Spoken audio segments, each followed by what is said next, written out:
All right, so here we are, walking up the very ridge that Marshall was speaking of. This is a very interesting area. It's one of the few hills in the city of Chicago. It was the ancient shoreline of Lake Michigan. If we look over to the side here, the area we're walking through was once the famous Friendship Garden, the garden where Paul Harris hosted so many friends and others from here in Chicago and around the world. We see a famous lantern that had been gifted to him by some of his friends in Japan. And we have here a photo of him standing in front of that lantern in this very spot.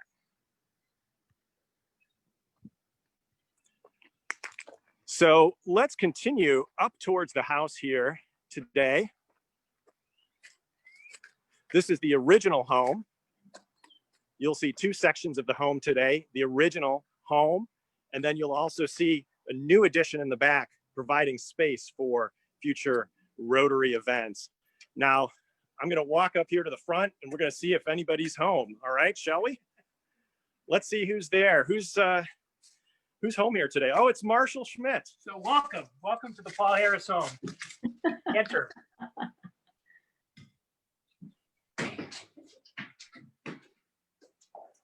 So this is the first floor of the home. It's obviously the old home that is being renovated. We have here the fireplace where Paul and Jean spent many hours, many long Chicago winters in cozy living room. The back window here faced the, as I said before, a more rural area. Paul was an avid bird watcher and would spend hours looking out of this window and the window in the sunroom, which we'll show you in a minute, watching his birds. There's a feature in this home that's very interesting. Jean Harris would hand Paul his tea through this little doorway here, this little secret hole, and it goes into the kitchen, which we'll see in a minute. The living room is next to a room where Paul and Jean spent a lot of time looking out over, if we can get a picture of this, Eric, looking out over the Friendship Garden, which is pictured here in this picture. We have preserved all of the stone from the Friendship Garden. This was the place where Paul and Jean would entertain international Rotarians when they came to visit. And as Rotary became an international organization, the number of international visitors were numerous, and this was what he would show off, and that's why they called it the International Friendship Garden. And we're going to talk more about that near the end of the meeting. But as you can see, the goal in this whole process is to restore the home to the condition it was in 1947 when Paul Harris passed away in the upstairs bedroom, which we will see in a minute. Paul and Jean lived in the home between 1912 and 1947. After Paul passed away, Jean lived here very briefly and then moved back to her native Edinburgh, Scotland, where she passed away in 1963. Moving along into the hallway, this is the entry to the house. This is the main staircase in the house. Why don't we go up the main staircase? One very interesting feature of the home are these long vertical windows that face out. And you can see, as I talked about, we are up high, looking out down onto Longwood. It's a very, it's quite an impressive place.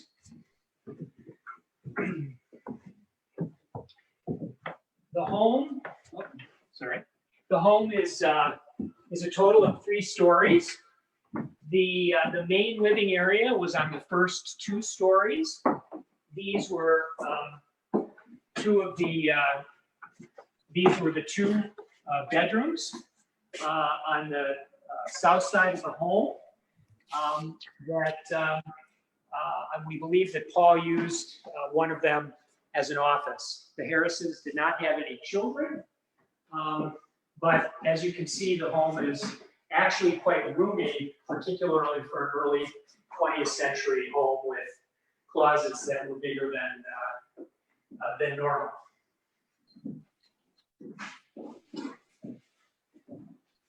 This is the second bedroom, a little bit smaller. We'll go briefly upstairs. This is a little bit more of an adventure, a very steep staircase. Going to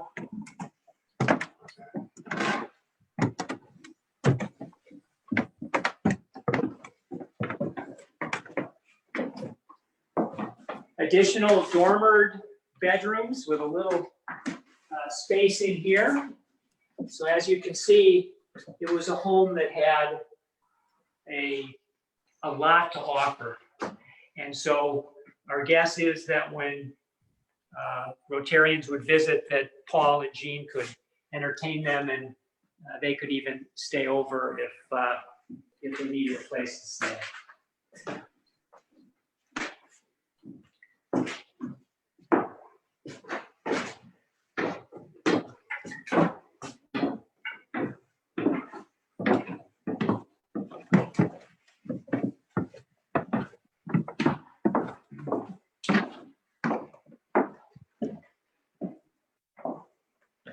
This is the master bedroom that I mentioned.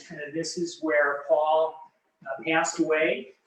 The reason that he was here was in the later months of his life, in fact, for really the last 9 months of his life, he was quite ill.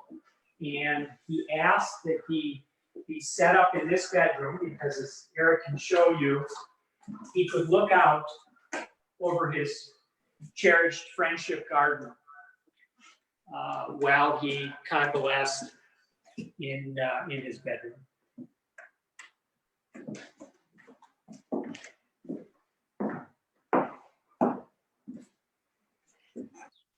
Going through here are some more closets. Again, large closets for the time. This was the 1 bathroom that was in the house. A very small bathroom in the hallway near the master bedroom. And now we're entering into the newer part of the home, and I wanted to introduce this room from this vantage point because it shows what has been added to the home. So we're stepping out into what we call the Rotary room. This is the 2nd floor loft or deck, if you will. And I'd like Eric to kind of turn around and show you what the view is looking back on the house. Great pains were taken to preserve the outside of the home in the condition it was in 1947. And to do that when this room was built on the home, as much of the former exterior of the home was left exposed.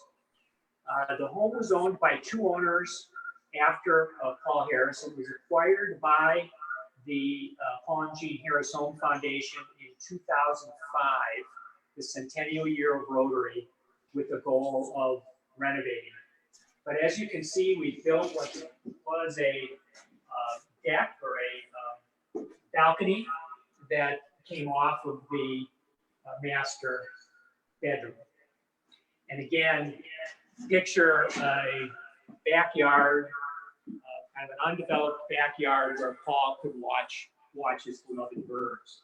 And down here we have the Rotary room, which at the moment is more of a staging area for the construction. But this is the room where we already hold functions. We had a reception celebrating my installation a year ago.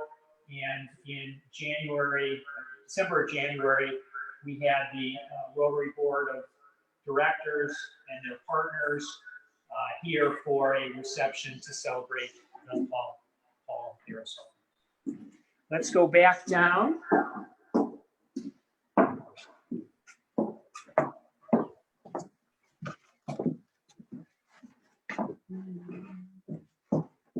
Going back down the main staircase here. Getting ready to paint and refinish the banister.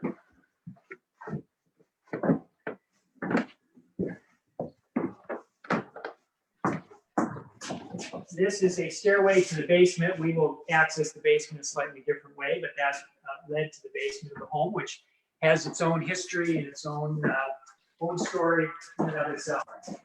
This was the main dining room of the home.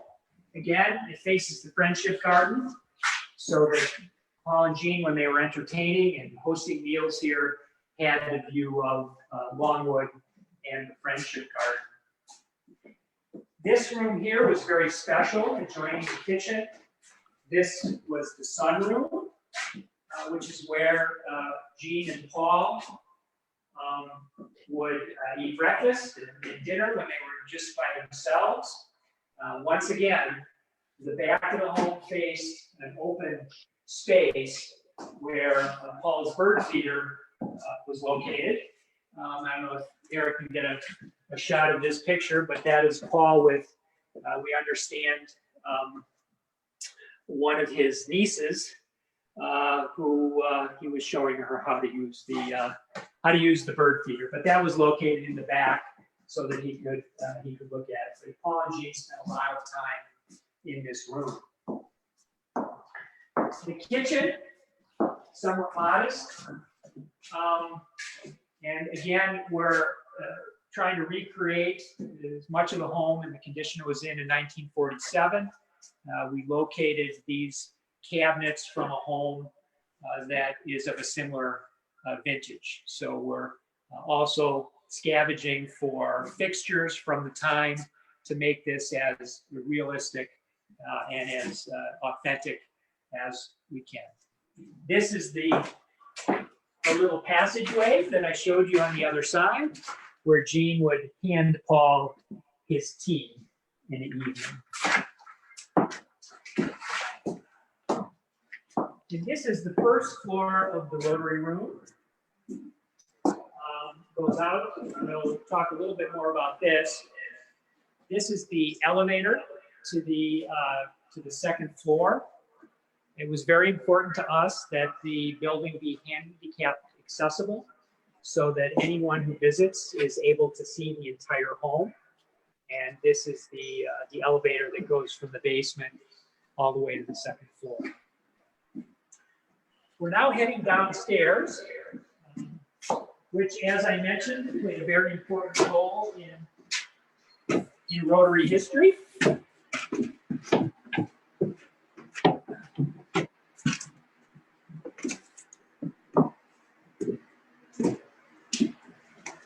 we'll talk about this room in a minute, but I want to take you to the old part of the house first because it is the most interesting.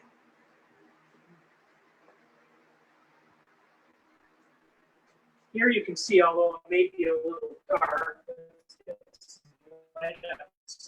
this is the, as you can see, they just don't the same way anymore. This was stone with loose rock. The old part of the home. This is now the electrical closet, but we understand that this was a fruit cellar. There was a door that went out to that. That was the fruit cellar. Over here, we have, it's a little hard to see. I don't know if Eric can turn on a light.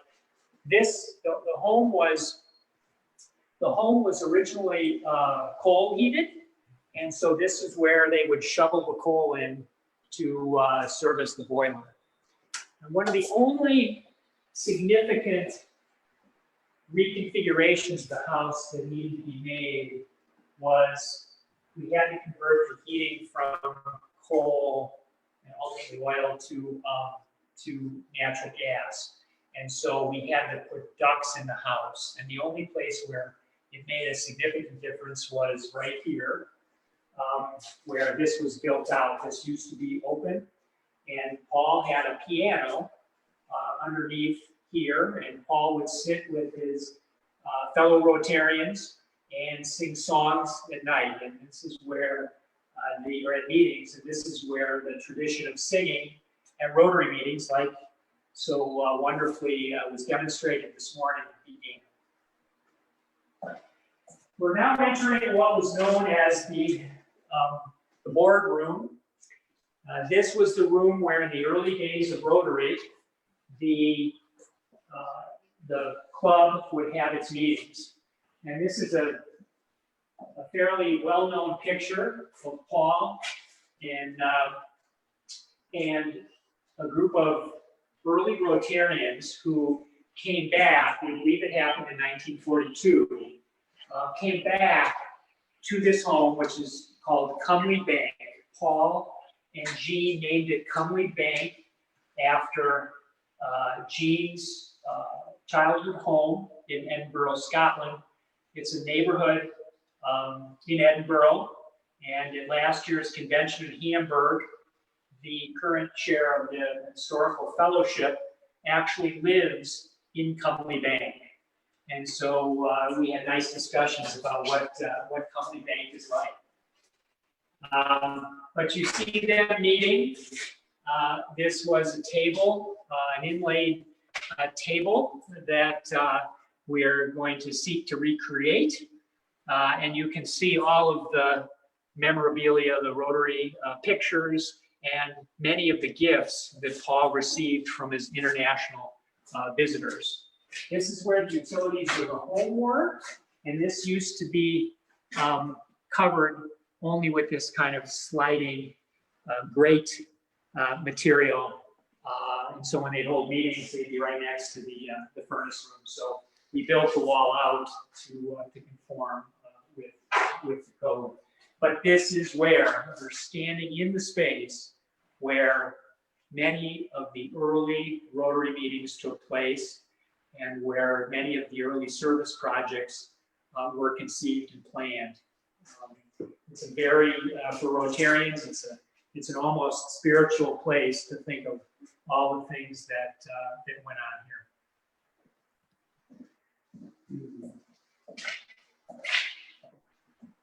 This is where the staircase comes down that I pointed out on the first floor, and that would have been the main way in the original home for people to access the basement. Now going back up, I want to introduce you here. This is the man of the hour. About the hour. I'm here, Marshall. This is Tom. He's the contractor on the project. He's been working on it for how many years now? Close to 3 now. And he's been just a godsend to the foundation, and really deserves a lot of the credit for what you're seeing today. Appreciate it, Marshall. Thank you. Thank you. Yeah. Give me a call, Dana, and I'm going to grab some stuff and head back up. Wonderful. Thank you.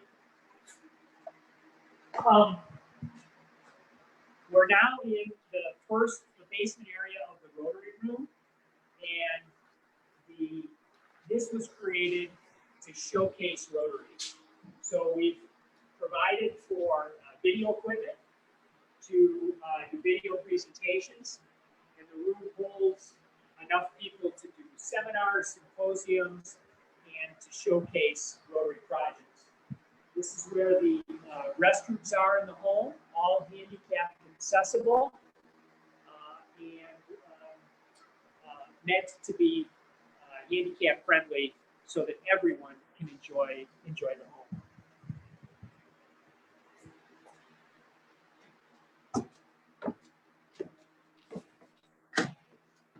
Going back up the stairs.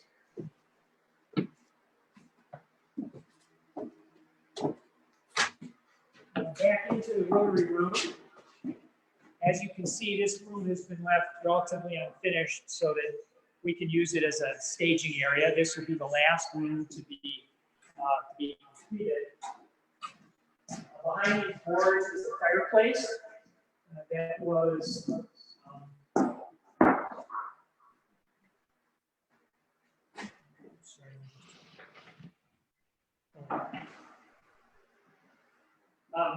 some fireplace to enhance the Rotary room so that when we entertain people here, in cold summer evenings, when bring back memories of Paul and Jean sitting at the fireplace, we can have larger crowds here to highlight the whole, and more importantly, Rotary history. So we are now in the process of forming a Beverly Rotary Club, which will hopefully, when this is all done, be able to meet in this space for their weekly meetings. So going out here, I think we can go out here.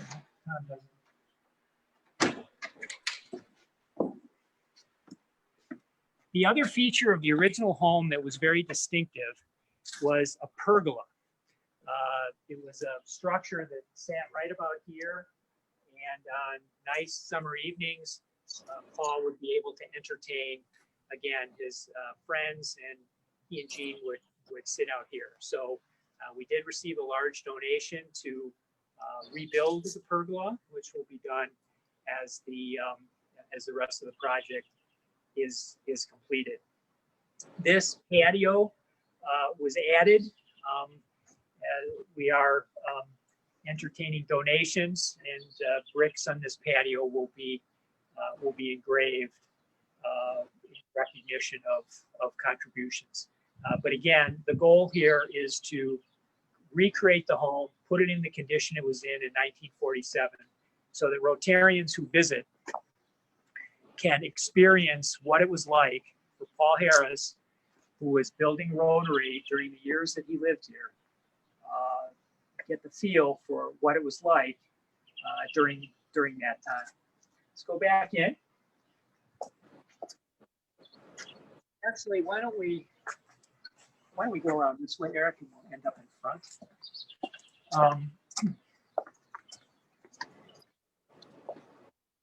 The building next door was purchased by the foundation several years ago to make construction easier on the home, as you'll see as we walk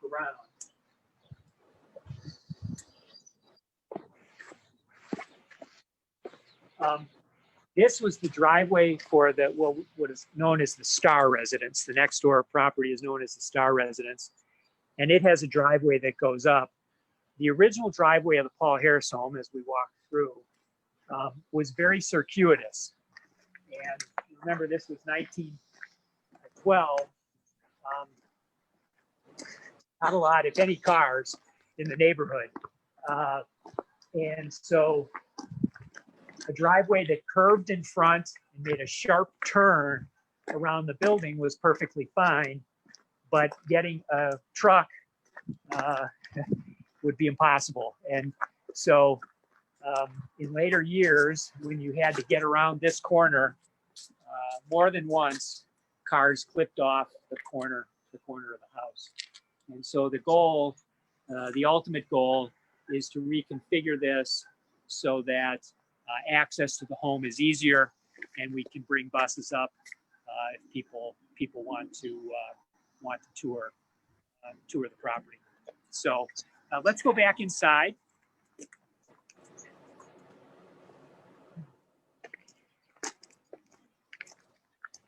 The driveway is extremely steep because, again, this is built on a ridge. If you look the direction that we're facing at the moment, Sylvester Shealy lived on the adjacent street, and so Paul could walk out his back door and ask his buddy if he wanted to go for a walk very easily.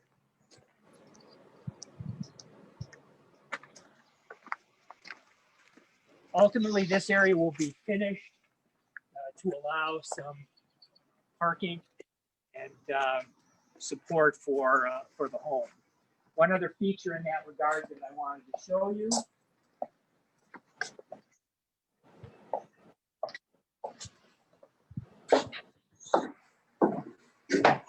This area here was created so that we can have the ability for caterers to provide food services at the home for larger events. So I think that's it, Eric. Have we missed anything? No, I think we're good.